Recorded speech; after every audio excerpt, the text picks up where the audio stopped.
আসসালামু আলাইকুম। আজকে আমাদের টপিক হচ্ছে অ্যানালগ এবং ডিজিটাল মাইক্রোফোন। একটি মোবাইল ফোনে অ্যানালগ এবং ডিজিটাল মাইক্রোফোন কিভাবে কাজ করে সেই সম্বন্ধে কি করব আলোচনা করব, এবং ডিজিটাল মাইক্রোফোনকে অ্যানালগে কিভাবে কনভার্ট করা যায় সেভাবেই আমরা সলিউশনটা দেখব। তো অ্যানালগ এবং ডিজিটাল মাইক্রোফোন দেখতে কেমন?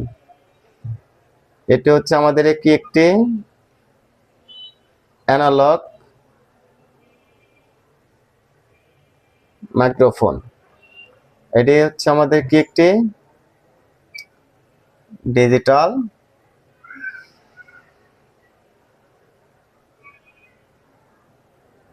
মাইক্রোফোন। এটিও আমাদের একটি ডিজিটাল মাইক্রোফোন। অ্যানালগ মাইক্রোফোন কিভাবে কাজ করে? অ্যানালগ এবং ডিজিটাল।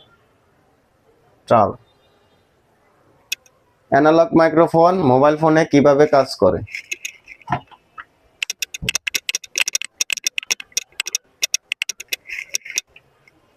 আমরা জানি একটি মাইক্রোফোনের নেগেটিভ এবং পজিটিভ থাকে। অ্যানালগ মাইক্রোফোন একটি হচ্ছে আমাদের কি বিডিডি, একটি হচ্ছে কি জিএনডি। জিএনডি অ্যানালগ মাইক্রোফোনে একটি বিডিডি কি ভোল্টেজটা এখান থেকে কি হবে, একটি ডায়োড কয়েল ক্যাপাসিটরের মাধ্যমে কোথায় যাবে?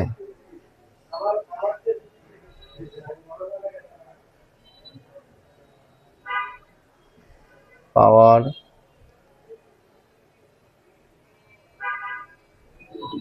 অডিও।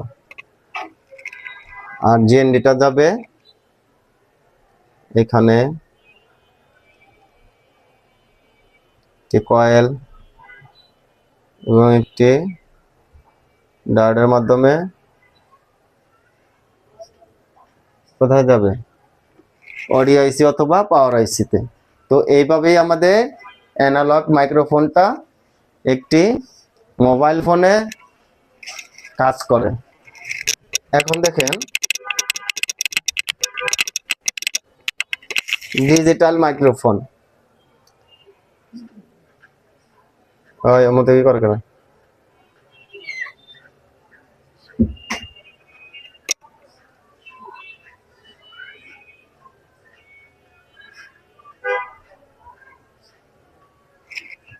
এটা হচ্ছে আমাদের কি, এটা হচ্ছে আমাদের ডিজিটাল মাইক্রোফোন। ডিজিটাল মাইক্রোফোনে কিভাবে কাজ করে? এই গানের সানা হে আটকাও। এটা হচ্ছে কি জিএনডি।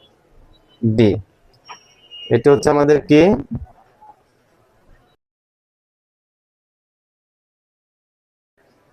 ডাটা ইন এবং কি আউট।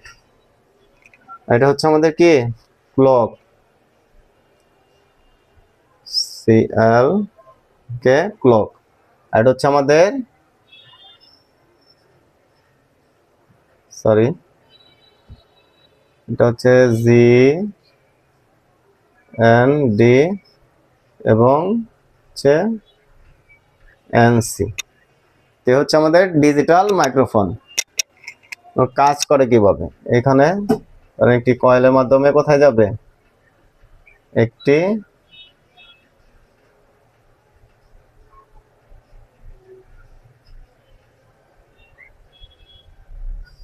রেজিস্টার যাবে, রেজিস্টার থেকে পাওয়ার আইসিতে থেকে কি হবে, ডাটা আউটপুট ইন হবে এবং বিডিডি ভোল্টেজ অডিও অথবা পাওয়ার আইসিতে সাপ্লাই হবে। আর জানি যে আমরা প্রত্যেকটা সেকশনে কাজ করার জন্য নেগেটিভও দরকার আছে। তো জিএনডিটা আমরা জিএনডি থেকে নেগেটিভ ভোল্টেজটা পাবো। আর এনসি মানে কি, কোনো ভোল্টেজ নাই। আর ক্লকটা কি হবে, ক্লকটা একটি ডায়োড এবং কয়েল এবং ডায়োডের মাধ্যমে কোথায় যাবে, পাওয়ার আইসিতে সাপ্লাই হবে।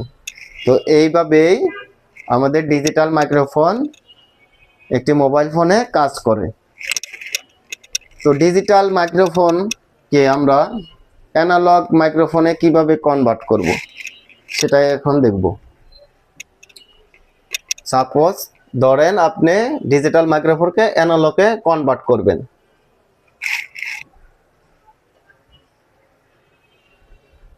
তো এখানে একটি কি হবে, একটি রেজিস্টর দিতে হবে। এবং কত থাকবে, কত ওহমসের রেজিস্টর থাকবে, 2.4 কিলো ওহমসের একটি রেজিস্টর থাকবে। আর রেজিস্টরটাই কি হবে, কনভার্ট হয়ে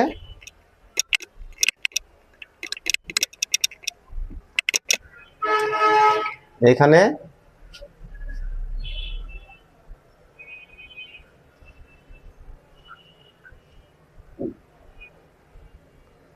কনভার্ট হয়ে মাইক্রোফোনে চলে যাবে। তো এইভাবেই আমরা ডিজিটাল মাইক্রোফোন থেকে অ্যানালগ মাইক্রোফোনে কনভার্ট করব। তো ডায়াগ্রামটা আমরা কি সবাই বুঝতে পেরেছি? আশা করি কোনো মোবাইল ফোন যদি কাস্টমার নিয়ে আসে যে তার সেটটি কি ডিজিটাল মাইক্রোফোন, তো আমার কাছে যদি অথবা আপনার কাছে যদি ডিজিটাল মাইক্রোফোন না থাকে, আমরা অ্যানালগ মাইক্রোফোনের মধ্যে এইভাবেই ডায়াগ্রামের মাধ্যমে কনভার্ট করে সেটটি কমপ্লিট করে দেব। ধন্যবাদ সবাইকে।